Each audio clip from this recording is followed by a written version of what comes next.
Hey guys, welcome to my slightly more in-depth review on MAC Studio Sculpt Foundation. Studio Sculpt is one of the foundations that I think it's kind of important to talk about application techniques because this is probably one of the trickiest foundations MAC makes to work with. It's a little bit weird, but let me tell you the price first. It's $29.50 for a 1.3 ounce squeezy tube like this, which is 40 milliliters. It does come in a tube that's the same size as MAC's Studio Moisture Tint. So same size, different bottle though. This one's clear, the Moisture Tint is not. And you just squeeze out the product. This is, it looks like a cream, but it's actually a gel-based foundation. That's what it looks like. I don't know, it doesn't look like anything really that special. It offers medium coverage and does need to be set with a powder, I think. And it wears, I don't know, light on the skin. You can feel that it's there, but not like it's really, really super there.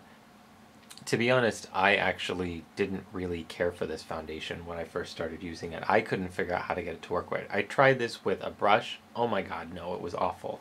And I actually ended up having to call Sarah at Mac Pro in San Francisco and say, help, Studio Sculpt, what the hell? How do you do this? And she was the one that told me, Studio Sculpt, she said, is the only foundation that I apply with a sponge. And so I tried it. I used a damp sponge and this, and it worked great.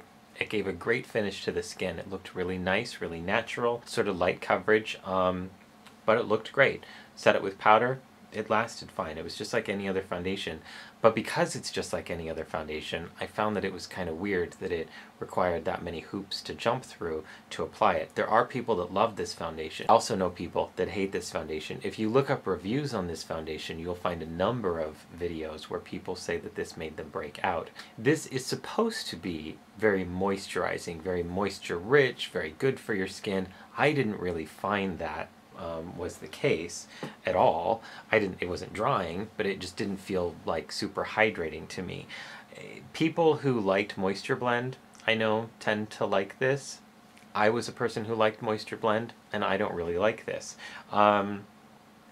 My favorite application for this, if you saw my MAC Pigments video, was actually using a little bit of this, mixing it with the pigment and applying it to the lips. It dries to a nice satiny matte finish, gives you opaque coverage, and you can mix your own custom lip colors with it. So I kept it for that reason. Otherwise, I actually probably would have returned this after I tried it for a while and decided it was just a little too weird to work with. I know my friend Raphael really likes this. He applies it with his fingers, I believe, and just applies it over a damp face. He likes to use Fix Plus. I'm totally talking about him, like telling you everything about him, because what the hell, why not? I don't think he cares. Do you care? Tell me if you care. Fix Plus, all over the face, and then this, and it works great. Everybody's going to be different. Everybody's going to like different foundations for different reasons. I would say definitely work with it wet or with a lot of moisturizer on your face for best results. I am going to use the damp sponge technique when I apply this. I'm going to take a little bit of water and just spritz my sponge. Come with a booklet of how to apply because I just thought it was really, really weird when I couldn't figure it out. I need a better mirror. If it stayed like this, I wouldn't use a powder because I like a little bit of shine to the skin, but I say we're going to set this with a powder, right? Which is MAC's blot powder in medium. It's the pressed blot powder. Blah blah blah blah. It's the pressed blot powder. I mentioned in an earlier video that I am not a loose powder user. Never have been. Not never will be. I've just never been able to get the hang of it. I like pressed powders more. I just find them a little easier to work with. So yeah, that is Studio Sculpt. If you can see. It looks nice on the skin. It does. It doesn't look bad at all. It looks quite nice. It's just a little tricky to work with. I would have never really gravitated toward a damp sponge when applying foundation. I would have gone more for a brush.